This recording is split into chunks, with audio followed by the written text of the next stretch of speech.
नमस्कार। मु डॉक्टर धुर्जटी प्रसाद महापात्र, भेषज विशेषज्ञ, hi-tech medical college hospital Bhubaneswar. आज आम डिस्कस करिबा स्टोमाक एसिड इम्बालेंस किंबा पेट एसिड असंतुलन। पेट एसिड असंतुलन क्लिनिकल प्रभाव एवं हजम स्वास्थ्य उपरे एहार प्रभाव। पेट एसिड असंतुलन किंबा डिस्पेप्सिया किंबा एसिड रिफ्लक्स हजम स्वास्थ्य ପାଇଁ गुरुत्वपूर्ण क्लिनिकल प्रभाव पकाई थाए। प्रभावशाली परिचालना एवं प्रतिरोध ପାଇଁ पेट एसिड असंतुलन एवं हजम स्वास्थ्य ମଧ୍ୟରେ जटिल संपर्क रहिबा जरूरी। पेट एसिड असंतुलनर कारण प्रथम होची खाद्य। मसला युक्त किंबा चर्बी युक्त खाद्य पेट एसिड उत्पादन को बढ़ाई पारे, जहा एसिड असंतुलन को नहीं थाए। क्रॉनिक चाप बा चिंता ऊपर पेटर पाकस्थलीर आभ्यंतरणीय लाइन रु एसिड अधिक उत्पादन सूक्ष्म संतुलन को व्याघत करे। केतेक निर्दिष्ट औषध जेपरी पेन किलर बा एनएसएड एवं एंटीबायोटिक परी पेटर आवरण को प्रभावित करी एसिड रिफ्लक्स रो आशंका बढ़ाई थाए। संक्रमण जेपरी H pylori, Helicobacter pylori infection, chemotherapy, तंबाकू सेवन, मद्यपान एहार सबु चिन्ह एवं लक्षण।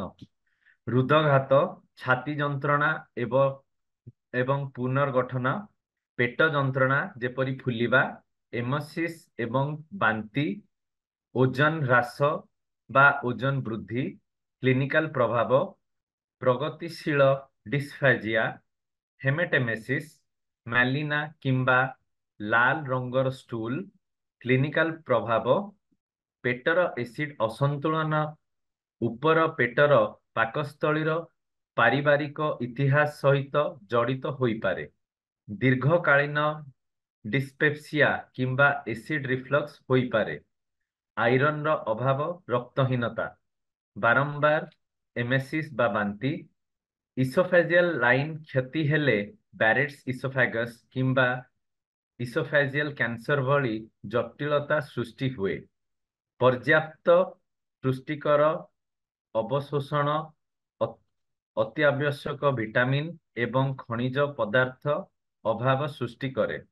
हजम स्वास्थ्य उपरे प्रभाव पेटर अम्लीय परिवेशर व्याघत खाद्यर भांगिबा एवं हजम को दुर्बल करि पारे, जहा गैस्ट्रिक समस्या सृष्टि करि थाए।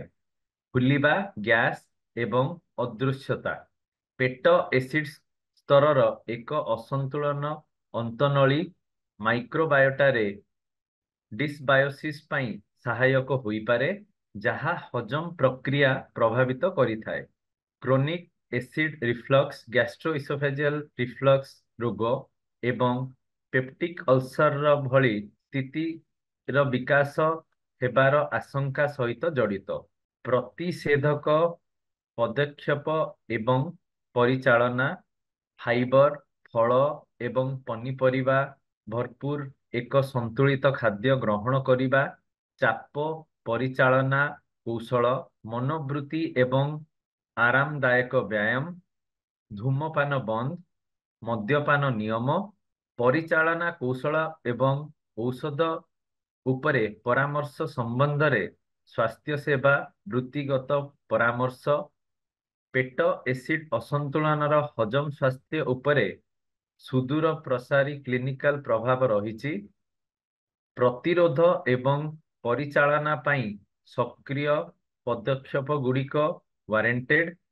चिकित्सा एवं स्वास्थ्य सेवा प्रोफेशनल प्रतिषेधक व्यवस्था संबंध रे मार्गदर्शन करि परिबे एवं एहार मूल कारण चिन्हट करिबारे साहाय्य करि परिबे।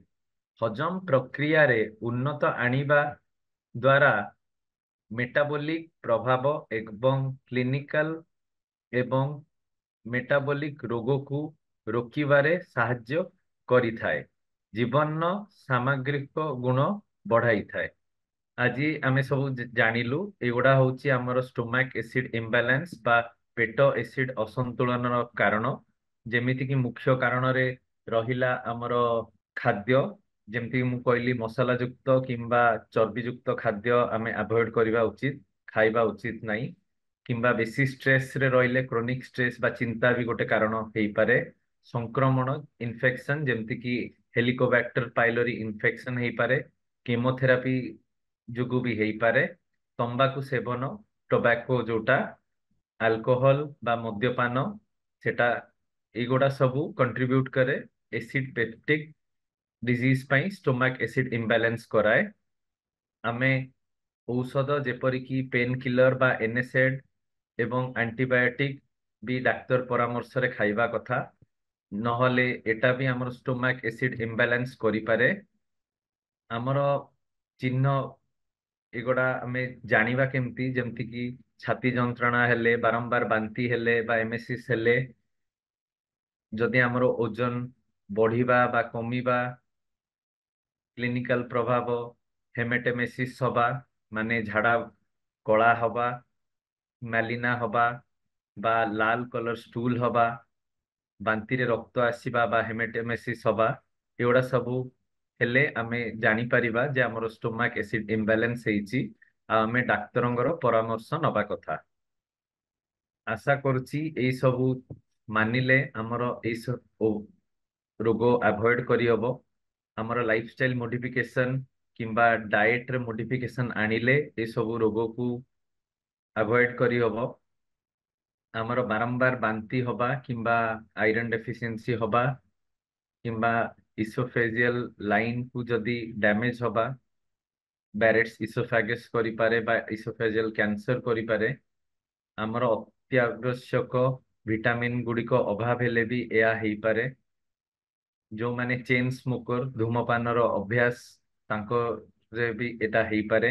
ଯୋଉମାନେ କ୍ରନିକ ଆଲକୋହଲିକ ବା ମଦ୍ୟପାନ ବହୁତ ନିଅନ୍ତି, ସେମାନଙ୍କର ବି ଏଟା ହେଇପାରେ। ଆମେ ପ୍ରିଭେଣ୍ଟିଭ ମେଜର ହିସାବରେ ଆମେ ଆମର ଡାଏଟ କୁ ମୋଡିଫାଏ କରିପାରିବା, ଯେମିତି କି ଫାଇବର, ଫଳ, ପନିପରିବା ଏଇଗୁଡା ଆମ ଖାଦ୍ୟରେ ଇନକ୍ଲୁଡ କରିପାରିବା। ଟିକେ ରିଲାକ୍ସେସନ ଏକ୍ସରସାଇଜ କରିପାରିବା, ମଦ ବନ୍ଦ କରିପାରିବା, ଧୂମପାନ ବନ୍ଦ କରିପାରିବା, ଏକ୍ସରସାଇଜ କରିପାରିବା, ରେଷ୍ଟ ଠିକ ସେ ନେଇପାରିବା, ପିସଫୁଲ ସ୍ଲିପ, ଯେତିକି ଦିନକୁ 6 ରୁ 8 ଘଣ୍ଟା ଶୋଇବା ଦରକାର, ଠିକ ସେ ବଡିକୁ ରେଷ୍ଟ ଦେଇପାରିବା, କ୍ରନିକ ବା ଷ୍ଟ୍ରେସଫୁଲ ସିଚୁଏସନ ଆଭଏଡ କରିପାରିବା, ଖାଇବା ଠିକ ସମୟରେ ଖାଇବା ଉଚିତ।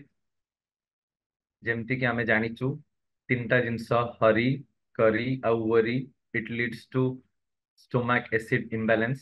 ଆମେ ବେଶୀ କେବେ ଛାନିଆ ହବା କଥା ନୁହଁ, ହରିରେ ରହିବା କଥା ନୁହେଁ, ବେଶୀ ମସଲା ଯୁକ୍ତ ଖାଦ୍ୟ ବା କରି ଖାଇବା କଥା ନୁହଁ, ଆଉ ବେଶୀ ୱରିଡ ବି ହବା କଥା ନୁହଁ, ବେଶୀ ଷ୍ଟ୍ରେସ ରେ ରହିବା କଥା ନୁହଁ। ନିୟମିତ ଭାବେ ଆମେ ଠିକ ଖାଦ୍ୟ ଖାଇବା କଥା, ଠିକ ସେ ଶୋଇବା କଥା ଆଉ ଠିକ ପାଣି ପିଇବା କଥା। ଏହା ଦ୍ୱାରା ଆମେ ଏସିଡ ଷ୍ଟୋମାକ ଏସିଡ ଇମ୍ବାଲାନ୍ସ ବା ପେଟ ଏସିଡ ଅସନ୍ତୁଳନ ଆଭଏଡ କରିପାରିବା। ଯଦି ଏସବୁ ଲକ୍ଷଣ କିଛି ଦେଖାଯାଏ, ତାହେଲେ ଆମେ ହେଲ୍ଥ କେୟାର ପ୍ରଫେସନାଲ ମାନଙ୍କର ବା ଡାକ୍ତର ମାନଙ୍କର ସାହାଯ୍ୟ ନେଇପାରିବା। ଆଶା କରୁଛି ଏଇଟା ଆପଣ ମାନଙ୍କୁ ହେଲ୍ପଫୁଲ ହବ। Thank you. ଜୟ Jagannath. Sir, if you can please kindly talk for 5 more minutes, then we will be completing the criteria for 12 minutes. Okay. So if you can add few things from your end about the topic and if you can complete it for 5 more minutes. Okay, okay, fine. ଆମେ ପ୍ରଥମ ଜାଣିବା ଉଚିତ ଯେ stomach acid କାହିଁକି ହଉଛି ଓ କେମିତି ଆମେ ତାକୁ ପ୍ରିଭେଣ୍ଟ କରିପାରିବା। ଯେମିତି କାରଣ ଗୁଡା ଆମେ ଡିସ୍କସ କଲୁ, ଖାଦ୍ୟ ଖାଦ୍ୟ ଆମେ ଯେତେ ସରଳ ଖାଦ୍ୟ ଖାଇବା ବା ଫଳ ଥିବ ବା ପନିପରିବା ବିନା ତେଲ ଘିଅ ମସଲା ଖାଦ୍ୟ ଖାଇବା ଉଚିତ। ବେଶୀ ଛାନିଆ ହବା ଉଚିତ ନୁହେଁ କି ଆଙ୍ଜାଇଟିରେ ରହିବା କଥା ନୁହଁ, ବେଶୀ ଷ୍ଟ୍ରେସରେ ରହିବା କଥା ନୁହଁ, ବେଶୀ ଚିନ୍ତାରେ ରହିବା କଥା ନୁହଁ। ବାକି ଔଷଧ ଗୁଡିକ ଆମେ ସବୁବେଳେ ଡକ୍ଟରଙ୍କର ବା ହେଲ୍ଥ କେୟାର ପ୍ରଫେସନାଲ ମାନଙ୍କର ପରାମର୍ଶ ନେଇକି ଖାଇବା ଉଚିତ। ଆମେ over the counter medicine avoid କରିବା କଥା। ଯଦି ଆମର ମୁଣ୍ଡ ବଥା ବା ଦେହ ବଥା ବା ଯନ୍ତ୍ରଣା ହଉଛି ଆମେ ଓଭର ଦ କାଉଣ୍ଟର କିଣିକି ମାସ ମାସ ବର୍ଷ ବର୍ଷ ପେନ୍ କିଲର ଖାଇବା ଉଚିତ ନୁହଁ।